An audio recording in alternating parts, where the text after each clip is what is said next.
one stone. Well, if you're looking at the title of this video, it is What's Wrong with Being Wrong? And I think that's a conversation that we should have because a lot of us, for one reason or the other, are afraid of being wrong. It's like that word somehow invalidates our entire being. I don't know how many times I've had conversations with people and the thought that they're wrong just freaks them out. And if you tell them they're wrong, then they will do everything they can to avoid facing that reality. My dog right here, she can't be wrong. She's making all this noise while I'm in the middle of trying to make this video. But wasn't that interesting? Let me show you this dog. This is Angel, who is anything but. And I'll tell you about her. I was not one to want a dog, but I ended up with one anyway. And now, for one reason or other, she's very in love with me. And even if she sees my wife hug me or kiss me, she starts barking and tries to nudge in between us. It's pretty ridiculous. But that's beside the point. Back to being wrong. I have never had a problem with being wrong. Ever since I was a little kid, if I was wrong, I was wrong. If I didn't know something, I didn't know something. And if I knew something, I was very confident about what I knew because I never would say anything unless I knew something about it. I would study stuff. I would do my research, like so many people say right now, which in these days, when I hear somebody say, do my research, I just hear I'm repeating what somebody else told me. But that is because a lot of people, like those who do the research, don't like being wrong. And there's something in our system that has really jacked us up. Let me tell you a funny story. So, and I might have told you this before, but if I didn't, so what? Let's go into it. So I was in high school, and for some reason, I did a terrible on a test. And my teacher thought I should be ashamed of myself and embarrassed, but I wasn't because I felt like I went from not knowing stuff to knowing some stuff, but I just didn't know enough to pass. And it took me several iterations of that test before I passed it. And when I passed it, I was thrilled with myself. But she thought that I should be ashamed, that I should feel bad with myself. Hi, Rev Evelyn. She thought I should feel bad because I had been wrong so much. But that's the problem. We get taught in school that you come into the class with 100. I had teachers say stuff like that. You started the class off with 100, and where you stay is up to you. And then people think that if they make a bad grade or they don't do so perfectly on the test, then they're somehow failing, and that takes away from the fundamental reality of who they are. But the truth is that the fundamental reality of who we are emerges from a divine, infinite intelligence that is never in error. So what does that mean when we do see a lot of crazy things in the world? Well, if we look at it from a soul perspective, it means that we're in a learning situation. Like it's not an error to not know and then to learn. But what happens is when we refuse to learn or refuse to admit that we don't know, then we continue to make the same mistakes over and over and over again. And most of the time we do this because we're afraid of being wrong. But I don't think there is anything wrong with being wrong. And the more we realize that there's nothing wrong with being wrong, it'll be easier for us to do what is right. Does that make sense? So besides the school situation, another one, this huge, and I think Rev Evelyn could attest to this, is church. We've been taught that we were born in sin and this, that, and the other thing in a lot of Christian churches. But that's not how it was taught originally. And when we hear sin, we think sin means bad person. And that is not what it means either. If you've ever studied this thing, the word sin actually means to miss the mark. But people only can miss a mark if they're aiming for the mark. So it's another learning situation. Sin is an archery term. And so if a person's trying to hit the mark, then you say, hey, look, they're trying to hit the mark. Oh, listen, you didn't hit that mark you were aiming for. Now you need to adjust a little bit to the left, a little bit to the right, a little bit up, a little bit down. You adjust so you can get better at hitting the mark. But when you are taught that if you don't hit the mark, you're fundamentally an inadequate or unworthy human being, then people want to hide when they make mistakes. They want to hide when they miss the mark. They don't want to tell other people. They don't want to be vulnerable. They don't want to be humble. They don't want to say, I tried that and failed, because they're afraid of looking like they're a wrong person, a sinner, that their fundamental essence is doo-doo. But that's not the case. So what would it be like if all of us came into this awareness of like, listen, I come into the world not knowing a lot of things, but I'm always trying to hit the mark. So I'm always learning. But even when I make mistakes, that's okay, because I'm getting better every day. That's what I tell my daughters. When they have problems, I say, listen, we make mistakes, but it's okay, because we get better every day. And then they can improve. If our systems were built around improvement instead of trying to hide from our failures, who have a much better system, or much better systems. And so my invitation to all of you is to own your mistakes, be open to learning. One of my friends, when he teaches classes, he says that there's no winners or losers. You're either on the winning team or you're on the learning team. But as long as you're learning, you're getting closer to winning. And that's the mindset that I think we need to have more of, because otherwise we're going to keep doing what we're doing. And it's a lot of people who don't know things, who won't admit that they don't know things, just because they don't want to look like they don't know things. But the fact is, they don't know things. How crazy is that? I'll tell you another interesting thing that I've been really mindful of lately is that the best way I can describe it is I had this dream recently, and one of our country's notorious POSs was in the dream. And I was sitting out on the corner waiting for a bus, and this person pulls up and they're driving a 2-story house. That sounds crazy, but they were driving a 2-story house like it was a bus. And they opened up the door and they let me in. And I didn't know who it was. They said, you need a ride? I heard them and I said, yeah, I do. I came in, and it was this really notorious POS, right? And I said, oh my God, are you blank? I don't feel like saying this person's name. And they said, yeah. And I was just like, aren't you dead?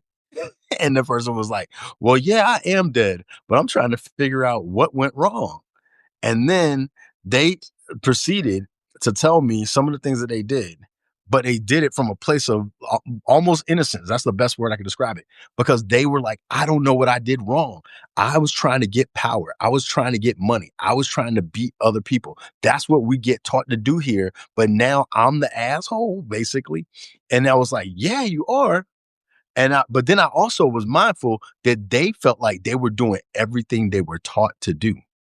And how many of us do things that are harmful to ourselves and others because that's what we were taught by our system? Now, obviously, if you realize that you're doing something that's not serving your true intentions, then it's better to adapt and say, hey, I was wrong. I thought this, and now I'm going to correct myself and do better. But so many of us do things that our systems teach us to do, our parents teach us to do, our churches teach us to do. We see people who have no consequences for their actions, or no relational consequences when they do harm to other people. And so they can't gauge themselves. They can't tell when they're missing the mark, because everyone's trying to be good. Everyone's trying to do the right thing, and they have different ideas of what good and what the right thing is. But all everyone knows is they don't want to be bad. They don't want to be wrong. They don't want to be seen as lacking. But as long as you got that mindset, we're just going to keep doing what we're doing. So then again, my invitation is assume the best about yourself and others, not to be in a naive way, but to realize that you're here learning. There's so much you didn't know. You probably made a lot of mistakes in life. I made a lot of mistakes in my life. And some of the mistakes I made in my life were me thinking I was doing the right thing. I just recently had to come to terms with the fact that in my previous relationships, I thought I was like a good boyfriend, good husband, whatever the case may be. But what I was missing is what my partners, I'm assuming this, but my assumption is that my partners, what they wanted from me was something that I unconsciously made some kind of agreement when they first encountered me. And then I wasn't staying true to that agreement. And so then they felt like I had betrayed them. Now, it wasn't an agreement in terms of like fidelity or anything like that, because I was super faithful, super loving, all those other things. But I actually was a person, when I met my previous partners, I was a very disciplined person, and a person that kind of like say what I mean what I say, don't mess around, don't play, and I got that from my mom for the most part. And when I got with them, sometimes they would make mistakes. And I should have told them, like, yo, you're making a mistake right here, the way you're engaging me. But I kept making like excuses for them because I didn't want to come off as being too rough. Because in other instances, people told me that I was like too direct or too hard or too intense. And so with my partners, I was being like really like kind of gentle, loving. They would do stupid stuff, no offense to them. A lot of times it had to do with money. And I would just try to be like, okay, I understand. I understand. I would just keep getting on opportunity after opportunity after opportunity. And then later they would blame me. And I was like, what you blaming me for? Like, you made these decisions. And they both told me the same thing. Well, you didn't stop me. You didn't tell me. You didn't help me. You didn't let me know I was going too far. You didn't say anything when I did like this. And even though that's hard to gauge, the fact is, when they met me, they thought I was gonna. And somebody told me this in a class this weekend while I'm studying the Enneagram, and somebody told me in the Enneagram class, you know what your challenge probably was, is they were attracted to that part of you, and they thought you were going to be that for them. That they thought you were going to be their discipline, you were going to be their structure, you were going to be those things. And when you weren't that for them, then they felt abandoned in their own kind of way. And that was a hard pill to swallow because I thought I was doing all the right things. But if I was really being present with what they were feeling, they actually did tell me that. They actually, I mean, it's a weird thing to kind of gauge, but there's times again where you think you're doing the right thing and you're not. Like, I should have maybe ended a relationship sooner. But then it sounds like I'm putting it on them. But it's really I was afraid of parts of myself, like my emotions and my anger and other things like that. So I didn't want those things to come out. And they probably wanted some of that from me because my ex told me, like, I can't tell when you're mad. And I was like, well, I'm telling you, but I would never show any emotion in that kind of way. So they felt like disconnected from me. And that's a thing that's hard to swallow when I thought that being calm and being these things were good things, but they couldn't gauge where they were off the mark with me because I was saying everything was okay all the time and trying to be a peacemaker person in that context, because I feel like I had to deal with so much stuff outside the house. I didn't want to deal with it in the house, but I probably should have flipped it around. Who knows? At any rate, there's many instances in life where we make mistakes, but if we know that that does not take away from the fundamental worthiness of who we are, we can make those mistakes and also receive grace for ourselves and extend that grace to others. Right now, we live in a time where we don't give ourselves grace and we don't give other people grace. Many people don't. And so instead, we keep playing these games, playing these illusions, putting on airs and all these other things. And all it does is hurt everybody.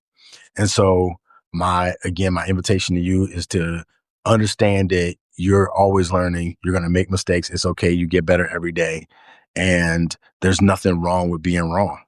There's nothing wrong with being wrong. Sometimes we make things take a lot longer and the impacts are a lot harder because we're trying to hide from our mistakes. But I'm saying, let's just face them. Like our country has made a lot of mistakes. Our country has done a lot of failing, and we have not we have not named it. We got all this racism and all these other institutional problems, sexism, misogyny, which is, in that same vein, all these things. And we just don't face the fact that we have not lived up to the promises that we made to each other. All these social agreements, we failed on them time and time again. But if we can own that instead of being like, well, we're the greatest country in the world. No, we made mistakes and it's okay, because even a country can get better every day if we try. So I'm just going to leave it at that. There's nothing wrong with being wrong as long as you're learning. Let's do more learning. Let's do more grace with ourselves and with others when we make mistakes. And hopefully over time, we'll grow into the highest expressions of what we're capable of, which is a whole lot, because we've come from infinite intelligence and we all have access to it. But if we can't admit that we need to learn something, we're just going to keep doing the same stupid stuff over and over again. So thanks for your time. Hope this serves you. If it does, share it with other people. Peace.